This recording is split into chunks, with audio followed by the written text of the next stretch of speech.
ನಮಸ್ಕಾರ. ಮನಸಾರೆ ಕನ್ನಡ ಯೂಟ್ಯೂಬ್ ಚಾನಲ್ಗೆ ಸ್ವಾಗತ. ನಮ್ಮ ಚಾನಲ್ನ ಸಬ್ಸ್ಕ್ರೈಬ್ ಮಾಡಿ, ಬೆಲ್ ಬಟನ್ ಒತ್ತೋದು ಮಾತ್ರ ಮರಿಬೇಡಿ. ನಾವು ಹಾಕೋ ಪ್ರತಿ ವಿಡಿಯೋಸ್ನ ನೀವು ಮೊದಲು ನೋಡ್ಬೋದು.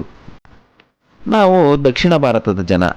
ನಮ್ಮ ಆಹಾರದ ಕ್ರಮ ಉತ್ತರ ಭಾರತದ ಜನರ ಆಹಾರದ ಕ್ರಮಗಳು ವಿಭಿನ್ನವಾಗಿರುತ್ತೆ. ಕರ್ನಾಟಕದಲ್ಲಿ, ಅದರಲ್ಲೂ ಬೆಂಗಳೂರಲ್ಲಿ ವಲಸಿಗರೇ ಜಾಸ್ತಿ. ಬೆಂಗಳೂರಿಗೆ ಉದ್ಯೋಗ ಅರಸಿ ವಿವಿಧ ಭಾಗಗಳಿಂದ ಬರ್ತಾರೆ. ಆದರೆ ವಿಷಯ ಅದಲ್ಲ. ಅವರವರ ನೇಟಿವಿಟಿಗೆ ತಕ್ಕಂತೆ ಆಹಾರ ಪದ್ಧತಿಯೂ ಇರುತ್ತದೆ. ವ್ಯಾಪಾರದ ದೃಷ್ಟಿಯಿಂದಲೋ ಹಾಗೂ ವಿಭಿನ್ನತೆಗೋ ಗೊತ್ತಿಲ್ಲ, ಹೊಸ ಎಕ್ಸ್ಪರಿಮೆಂಟ್ಗಳು ನಡೀತಲೇ ಇರುತ್ತೆ. ಇದೆಲ್ಲ ಪಕ್ಕಕ್ಕಿಡೋಣ. ನಮ್ಮ ದಕ್ಷಿಣ ಭಾರತದ ತಿಂಡಿ ಗತಿ ಅಧೋಗತಿ ಮಾಡಿದ್ದಾರೆ ಇವರು.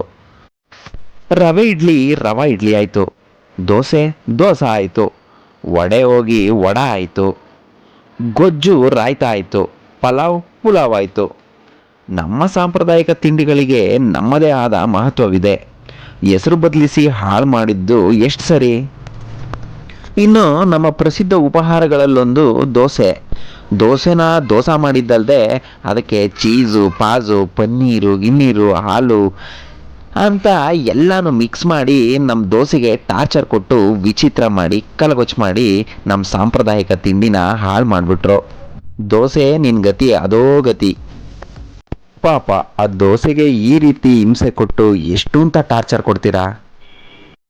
ನಿನ್ನ ಈ ಗತಿ ಬೇರೆ ತಿಂಡಿಗಳಿಗೂ ಬರದೇ ಇರಲಿ ಅಂತ ಹೇಳ್ತಾ ನನ್ನ ವಿಡಿಯೋನ ಇಲ್ಲಿಗೆ ಮುಗಿಸ್ತಾ ಇದ್ದೀನಿ. ಮುಂದಿನ ವಿಡಿಯೋದೊಂದಿಗೆ ಮತ್ತೆ ಭೇಟಿ ಆಗ್ತೀನಿ. ಅಲ್ಲಿವರೆಗೂ ಥ್ಯಾಂಕ್ ಯು.